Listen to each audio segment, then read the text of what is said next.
पूछत रहनी वहाँ के भैया आई है कि ना आई है रक्षाबंधन में। आ कल छोटकी बबुनी के भी फोन आयल रहे, वहाँ के कहत रहनी नु कि कह दिया भौजी हमरा ए बेरी सोना के सिकड़ी चाहिए तबे राखी बांधब। हे भगवान, हम कतना बदनसीब भाई बनी कि अपना बहन सन के एगो शौक भी पूरा नहीं कर पावत।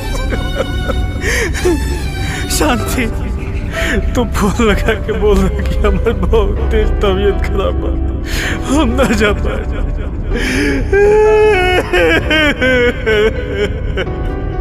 का का का